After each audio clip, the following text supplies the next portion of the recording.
درمیان میں ایک سوال پیدا ہو سکتا ہے کہ جب اچھائی فطرت میں ہے اور برائی سے رک جانا، برائی سے کترانا یہ بھی فطرت میں ہے، تو پھر رسالت کی کیا ضرورت ہے؟ آج کے دور میں یہ سوال آ سکتا ہے، آتا ہے، ٹھیک ہے کہ بھئی اس زمانے میں پیغمبروں کی اس لیے ضرورت تھی کہ ترقی نہیں کی تھی زمانے نے، لوگوں کو باتیں معلوم نہیں تھیں، سمجھ میں نہیں آتی تھیں، جہالت تھی، علم تھا نہیں، اس لیے رسول کو مانتے تھے۔ آج کے ترقی یافتہ دور میں اب رسالت کی کوئی ضرورت نہیں ہے، یہ کہا جاتا ہے نا۔ تو اب جب ہمارا موضوع یہ ہے اتباع رسول، تو اب اس مسئلے کا بھی حل دینا ہے کہ آیا آج کے دور میں بھی فطرت کی اچھائی کے باوجود رسالت کی ضرورت ہے؟ بے شک فطرت انسان کی اچھی ہے اور فطرت میں اچھائی کی طرف راغب ہونا ہے، برائی سے رک جانا ہے، لیکن پھر بھی رسالت کی ضرورت ہے۔ پھر رسالت کی کیا ضرورت ہے؟ یہ حکم سب پہ ہے، فطرت میں بھی ہے، لیکن رسالت کی ضرورت ہے اس لیے کہ فطرت کے بالکل پہلو میں بغل میں بیٹھی ہے خواہش۔ خواہش، اور فطرت اور خواہش کب ایک ساتھ ہو جائیں گے انسان کو پتہ بھی نہیں چلتا۔ جس کو وہ فطرت سمجھ رہا ہے اصل میں خواہش ہے۔ جس کو وہ فطرت سمجھ رہا ہے اصل میں وہ خواہش ہے، اصل میں وہ نفس پرستی ہے، اصل میں وہ نفس کا اتباع کر رہا ہے اپنے۔ جو مجھے اچھا لگ رہا ہے وہ میں کر رہا ہوں۔ کسی کو کچھ بتا رہے ہیں، اس سے مجھے کیا سروکار، میرا کیا لینا دینا؟ اس معاشرے کے اندر یہ سوچ، یہ فکر ہے کہ جو میں کر رہا ہوں وہ آپ کو فرق نہیں پڑتا ہے، آپ اپنا کام سے کام رکھیں، آپ اپنے کام سے کام رکھیں، آپ مجھے کون ہوتے ہیں کچھ کہنے والے؟ یہ کیا ہوا ہے؟ نفس پرستی، شہوت کی، خواہش کی اتباع کرنا ہے۔ تو اب ایسا ایک چاہیے کہ جس کے فطرت پر اس کی خواہش تابع نہ ہو جاتی ہو، اس کی فطرت پر اس کی خواہش تابع نہ ہو جاتی ہو۔ اس کے لیے وحی کا سلسلہ اللہ نے رکھا ہے، اس وجہ سے ہر صاحب وحی کو معصوم قرار دیا ہے۔ ہر صاحب، دیکھیں یہ ہمارا کوئی شوق نہیں ہے کہ ہم کسی کو معصوم بنا دیں، یہ رسالت کے عہدے کی ضرورت ہے۔ یہ رسالت کے عہدے کی ضرورت ہے کہ وہ شخص کے جو حکم دے وہ پہلے سے ایسا ہو کہ جس کے اوپر کوئی سوال نہ اٹھایا جا سکتا ہو۔ توجہ فرمائیں، اس پر کوئی سوال نہ اٹھا سکتا ہو کہ جب وہ کسی چیز کا حکم دے تو کوئی پلٹ کر کے کہے آپ بھی تو یہ کرتے ہیں، آپ نے یہ کام کب کیا کہ جو ہمیں یہ حکم دے رہے ہیں؟ آپ ہمیں اس چیز سے کیسے روک سکتے ہیں جب آپ خود کر رہے ہیں؟ توجہ فرمائیں، اس وجہ سے ضروری ہے کہ عہدہ رسالت پر فائز ہونے والا ہر ایک معصوم ہو،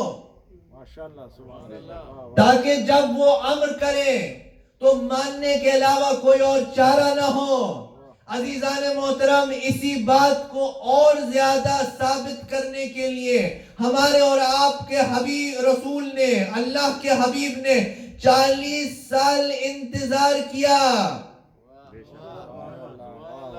اعلان رسالت میں 40 سال انتظار کیا۔ اگر جملہ بدل کے کہوں تو یہ کہوں گا کہ آپ نے 40 سال تک اپنی صداقت اور امانت داری کا کلمہ جب سب سے پڑھوا لیا، اپنی صداقت اور امانت داری کا جب سب سے کلمہ پڑھوا لیا، تب ان سے کہا کہ اب اللہ کا کلمہ پڑھو. تب ان سے کہا کہ اب اللہ کا کلمہ پڑھو کہ وہ کہنے پہ مجبور ہو گئے جب حضور نے یہ کہا کہ اگر میں کہوں کہ پہاڑ کے پیچھے لشکر ہے تو کہا ہے محمد ہم نے کبھی آپ کو جھوٹ بولتے ہوئے نہیں سنا.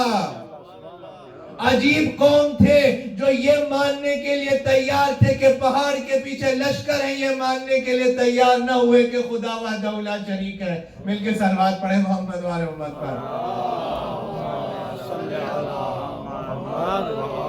ایک بار ہم صلوات پڑھیں محمد.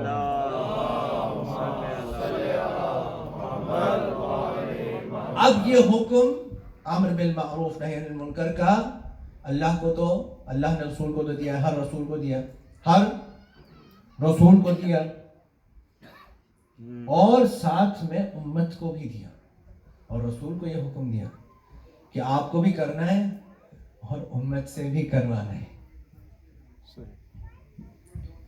آپ کو بھی کرنا ہے, رسول کو بھی کروانا ہے. اور اس میں سلسلہ کیا بتایا, یعنی ہائرارکی کیا بتائی تاکہ بات واضح رہے. ہائرارکی کیا بتائی, یہ بتایا کہ حکم دینے والا صرف اللہ ہے. خالصتاً حکم دینے والا صرف اللہ ہے, امر کرنے والا صرف اللہ ہے. باقی جو کوئی بھی ہے اللہ کے علاوہ وہ حکم تو دے گا, واجب ہے, رسول پہ واجب ہے اور امت پہ بھی واجب ہے.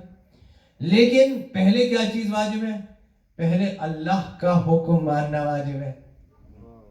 یعنی اللہ کے سامنے وہ محکوم ہے, امت کے سامنے حاکم ہے. تو جو ہمارے یعنی جملہ بدل کے کہوں, ہم اسی کا حکم مانیں گے جو اللہ کا محکوم ہو. اس لیے کہ اگر اللہ کا محکوم نہیں ہوگا نفس کا محکوم ہوگا. آپشن دو ہی ہے, یا اللہ کا محکوم ہو یا نفس کا ہو. جو اللہ کا محکوم ہوا اس نے اپنے نفس کو نفس مطمئنہ تک پہنچا دیا ہے. اس لیے کہ اب وہ کوئی کام اس کی رضا, اس کی مرضی کے بغیر کرتا ہی نہیں ہے. اب اس کا حکم ماننا واجب ہو گیا. اب اس کا حکم ماننا واجب ہو گیا. اس نے کہا کہ یہ کرنا ہے تو وہ کرنا پڑے گا. اس نے کہا فلاں چیز سے رک جاؤ, اسے رکنا ہوگا. اور یہی کام امت پر بھی واجب ہوا, مگر شرائط کے ساتھ. شرائط کے ساتھ. شرائط کیا ہے؟ پہلی بات تو یہی ہے کہ جب تک کہ خود نہیں کیا ہے کسی اور کو حکم نہیں دے سکتے. ساتویں نمبر پر امر بالمعروف کیوں ہے؟ کیونکہ نماز, روزہ, حج, زکوٰۃ کو حکم انہی کے دینا ہے نا. تو پہلے خود کرنا ہے, اس کے بعد کسی کو کہنا ہے. اگر خود کیا نہیں تو کسی کو حکم نہیں دے سکتے. یہ تو پہلی شرط ہے. پھر دوسری بات میں نے اس کی طرف اشارہ کیا تھا. دوسری شرط یہ ہے کہ کیسے کہنا ہے, کس انداز میں کہنا ہے, کس طریقہ کار سے اس بات کو کرنا ہے. مجھے معلوم ہے, پہلے ہی میں نے آپ کی خدمت عرض کر دیا کہ خشک ہے بات, لیکن کوشش کر رہا ہوں کہ تھوڑی سے آپ اور قریب ہو جائیں.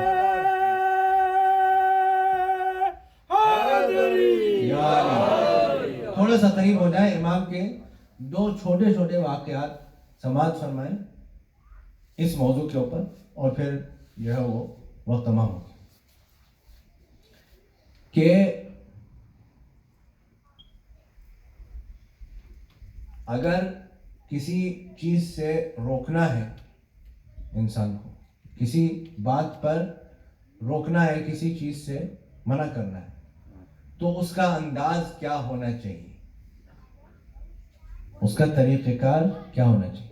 مثلا میں سمجھتا ہوں کہ مجلس میں آیا, امر بالمعروف نہی عن المنکر کی بات ہوئی. اب میں باہر نکل کر کے لوگ کہہ رہے ہیں آپ نماز نہیں پڑھتے, آپ کو نماز پڑھنی چاہیے. آپ روزہ نہیں رکھتے آپ کو روزہ رکھنا چاہیے، آپ فلاں کام نہیں کرتے آپ کو یہ کرنا چاہیے۔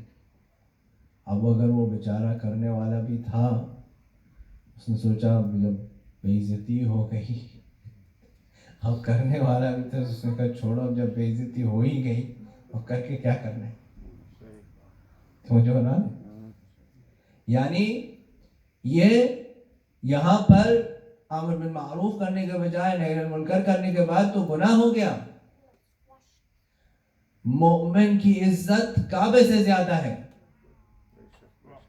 سمجھو نا، مومن کی عزت کعبے کی عزت سے، کعبے کے احترام سے زیادہ ہے۔ تو اگر میں نے کسی کو ذلیل کر دیا مجمع میں تو یہ تو گناہ ہو گیا، امر بالمعروف نہیں ہوا، یہ تو گناہ ہو گیا۔ تو شرائط پورے نہیں کیے کہ کس انداز سے، کس طرح سے یہ بات کرنی ہے۔ یہ تو ویسے ہی ہے اگر میں غصبی جگہ پر نماز پڑھ لوں، روزے میں خدا رسول امام کے اوپر جھوٹ باندھ دو، روزہ باطل ہو جائے۔ تو یہ امر بالمعروف تو باطل ہو گیا، الٹا گناہ بن گیا۔ اگر میں نے اس طرح کیا کہ کسی کی اس سے دل آزاری، بے عزتی ہو گئی، پھر طریقہ کار کیا ہے؟ تو یہ تو معصوم ہی بتائیں گے، یہ تو معصوم ہی بتائیں گے کہ طریقہ کار کیا ہے، کس طرح سے کسی کو نصیحت، واضح نصیحت کرنا ہے۔ واقعات تو بہت سارے، چھوٹے، میں نے مختصر اختصار کے لیے 2 واقعات کو آپ کی خدمت میں عرض کرنے کے لیے کہا ہے۔ پہلا واقعہ جو ہے وہ امام کے صحابی ہیں، ہمارے اور آپ کے ساتھ امام مسلم کاظم علیہ السلام،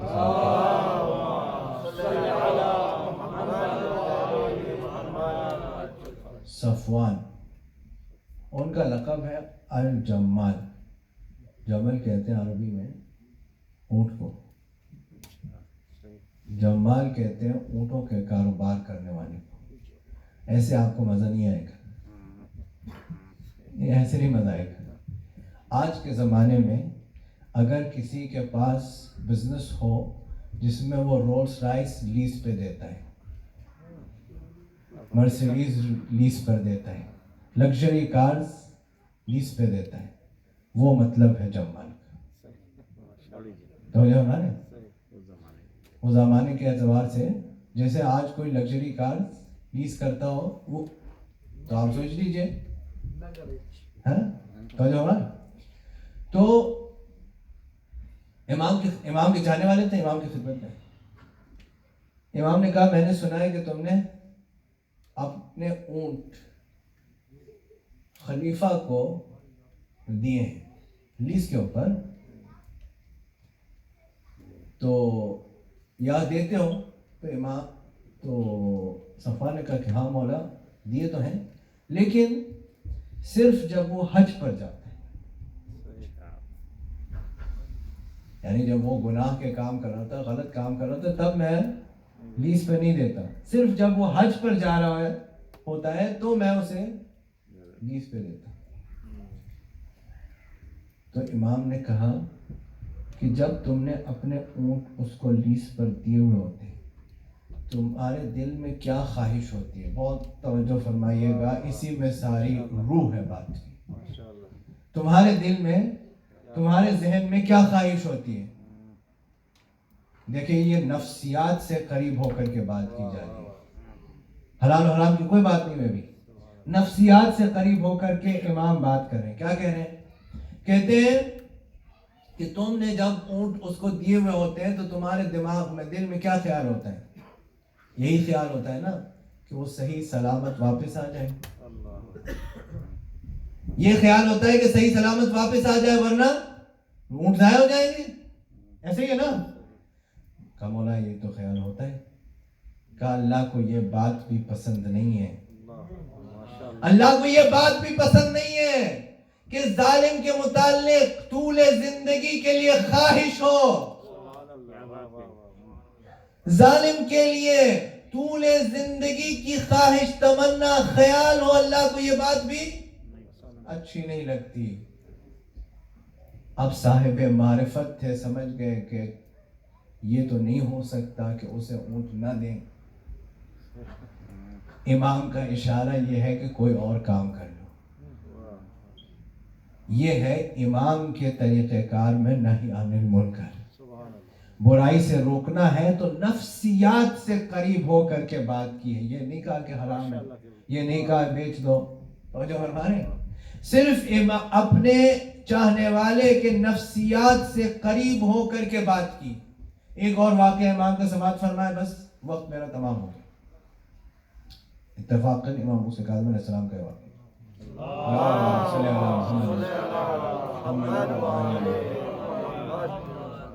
آپ ایک گھر کے سامنے سے گزرے اور اس گھر سے لہو و لعب کی آواز آ رہی تھی. جو بھی تھا حرام ہو رہا تھا وہاں پر. تو آپ گزر رہے تھے تو ایک کنیز اس گھر میں سے نکل کر کے باہر آئی. تو امام نے پوچھا کہ کیا یہ آزاد آدمی کا گھر ہے یا غلام کا گھر ہے؟ وہ کنیز بڑی حیران ہوئی, کس طرح کا سوال پوچھ رہے ہیں. کہا کہ یقیناً ایک آزاد آدمی کا گھر ہے. امام نے کہا میں نے بھی یہی سوچا, اس لیے کہ اگر غلام ہوتا تو یقیناً اپنے آقا سے ڈرتا. اگر غلام ہوتا تو یقیناً اپنے آقا سے ڈرتا. ظاہر ہے کہ کنیز باہر کسی کام سے آئی تھی. جب گفتگو ہونے لگی تو واپس جانے میں تاخیر ہوئی. تو جب گھر میں داخل ہوئی تو مالک نے پوچھا کہ یہ باہر جو بھی کام سے گئی تھی یہ تاخیر کیوں ہوئی, کیا ہوا؟ کہا کہ باہر ایک شخص ملا تھا, بڑی عجیب و غریب گفتگو کر رہا تھا. کیا کہا اس نے؟ کہا اس نے یہ پوچھا مجھ سے کہ کیا یہ غلام کا گھر ہے یا آقا کا, آزاد آدمی کا گھر ہے. اور جب میں نے جواب دیا تو اس نے یہ کہا کہ اگر غلام کا گھر ہوتا تو یقیناً وہ اپنے آقا سے ڈرتا. تو اب وہ بھی امام کا چاہنے والا تھا اور امام کے اشارے کو پہچان گیا اور اپنے گھر سے دوڑتا ہوا مسجد کی طرف گیا کہ یقیناً امام مسجد میں ہو. اور جب میں امام کو مسجد میں پایا تو دیکھا امام محو عبادت ہے. جب امام کی نماز مکمل ہو گئی تو امام کے خدمت میں آیا اور کہا کہ ابن رسول اللہ, آپ نے کس خوبصورت انداز سے مجھے متوجہ کیا. میں نے آج سے یہ سارے کام چھوڑ دیے ہیں. چونکہ عجلت میں گھر سے نکلا تھا تو پاؤں میں چپل پہننا بھول گیا تھا. اس وجہ سے روایت میں اس کا نام بشر حافی بیان کیا گیا ہے, وہ کہ جو ننگے پاؤں امام کی خدمت میں پہنچا تھا. یہ دوسرا انداز ہے کہ جس طرح سے انسان کی نفسیات سے قریب ہو کر کے معصوم نے بات کی. یہ کہا ہی نہیں کہ جو تم کر رہے ہو حرام, وہ تو اسے پتہ ہے. تو ہمارے یہ بات تو اسے معلوم ہے کہ جو وہ کر رہا ہے وہ صحیح نہیں ہے. امام نے صرف اس بات کی طرف متوجہ کیا کہ تم کون ہو. تمہیں اپنی قدر و قیمت کی اگر ان کا اندازہ ہو جائے تو خود بخود انسان نیکی کی طرف برائی سے رک جائے. خود بخود انسان نیکی کی طرف اور برائی سے رک جائے. اور اس اعتبار سے کہ جب نیکی کی طرف انسان کو جانا ہو, برائی کو روکنا ہو, تو یہ تو نماز کی نصیحت کرنا ہے اور فلاں برے کام سے روکنے کی نصیحت کرنا ہے اور فلاں چیز سے روکنے کی نصیحت کرنا ہے. یہ تو پھر بھی قدر آسان کام ہے. یہ تو پھر بھی قدر آسان کام ہے. اگر کہیں ظالم اور جابر کے سامنے کھڑا ہونا پڑ جائے تو جو فرمانے بھئی اس سے بڑا نہیں منکر کیا ہوگا کہ کہیں ظالم کے خلاف کھڑا ہو جانا پڑ جائے تو اس وقت پھر پتہ چلے گا کہ کون کتنے پانی میں ہے. ہاں, پھر معلوم ہوگا کہ امر اور نہیں کی جو یہ فطرت اللہ نے انسان میں رکھی ہے اس کا جذبہ کتنا طاقتور ہے. اس چیز کا جذبہ پھر کتنا طاقتور ہے. تاریخ میں ملتا ہے کہ پیغمبر کے زمانے میں بہت سارے بچے آپ کی خدمت سے, آپ راستے پر جا رہے تھے, بچے گزرے وہاں سے, تو ایک بچے کو آپ نے اٹھا لیا ان میں سے اور اس کے پیشانی کے درمیان بوسہ دیا، اسے گلے سے لگایا۔ صحابہ کرام بڑے حیران، یا رسول اللہ یہ سبھی بچے تھے، اس بچے کی کیا خاصیت ہے؟ اس بچے کی کیا خاصیت ہے؟ تو حضور نے فرمایا کہ جب میرا حسین جلتا ہے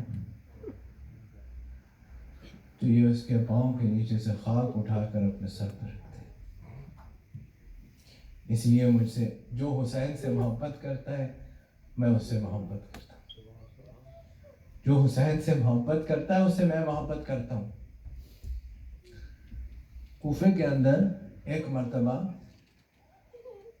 میثم التمار اور حبیب ابن مظاہر کی ملاقات ہوئی۔ توجہ سے روایت سنیے گا۔ میثم التمار اور حبیب ابن مظاہر کی ملاقات ہوئی، اور روایت یہ کہتی ہے کہ دونوں اتنے قریب آ گئے کہ دونوں کے گھوڑوں کے ناک ایک دوسرے سے مل گئے،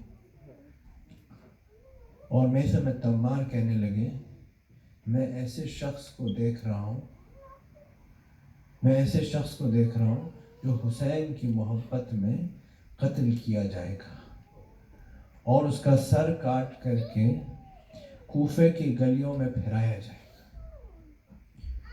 تو حبیب کہنے لگے کہ میں بھی ایسے شخص کو دیکھ رہا ہوں کہ جو علی کی محبت میں سولی پہ چڑھایا جائے گا، اس کے ہاتھ پاؤں کو کیلوں سے درخت پر لگایا جائے گا۔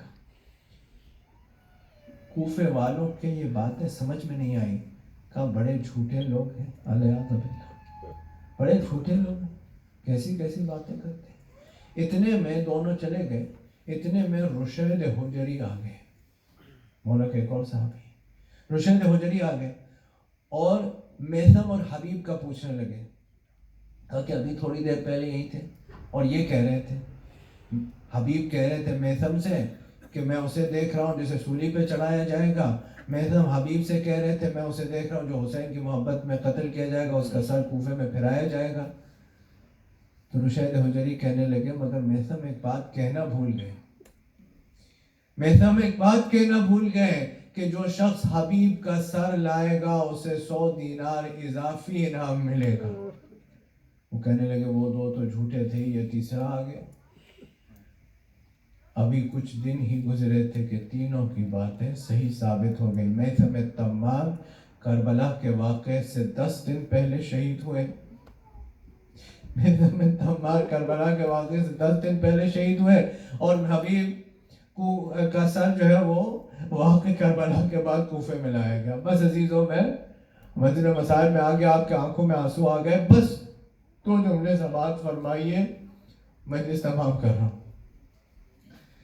شہزادی زینب نے اپنے بھائی حسین سے کہا میرے بھائی حسین، ہر روز یہ سنتے ہیں کہ ظالموں کے فوج میں اضافہ ہو رہا ہے، کبھی یہ سنتے ہیں خولی آ گیا، کبھی یہ سنتے ہیں ہرملا آ گیا، کبھی یہ سنتے ہیں شمر آ گیا، کبھی فلاں اتنے لشکر کے ساتھ آ گیا، فلاں اتنے لشکر کے ساتھ آ گیا، کیا ہمارا کوئی ساتھ دینے والا نہیں ہے؟ کیا ہمارا کوئی ساتھ دینے والا نہیں ہے؟ حسین فرمانے لگے کہ زینب وہ تو باطل کے خریدے ہوئے ہیں، اور باطل کو تو خریدے ہوئے مل ہی جاتے ہیں، حق کا ساتھ دینے والے بس چند ہی ہوتے ہیں۔ اس وقت شہزادی نے فرمایا میرے بھائی حسین آپ اپنے بچپن کے دوست حبیب کو کیوں نہیں بلاتے؟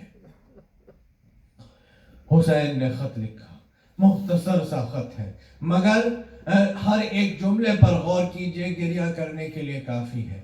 من الحسین الغریب الى الرجل الفقی حبیب ابن مظاہر، ترجمہ با محاورہ کروں، گریہ کرنے کے لیے صرف یہ جملہ کافی ہے۔ یہ اس حسین کا خط ہے کہ جس کا کوئی گھر نہیں ہے۔ اجرکم اللہ، اللہ آپ کو کسی غم میں نہ رلائے سوائے غم حسین کے۔ حسین کیا لکھ رہے ہیں؟ یہ اس حسین کا خط ہے جس کا کوئی گھر نہیں ہے۔ الى الرجل الفقی حبیب ابن مظاہر،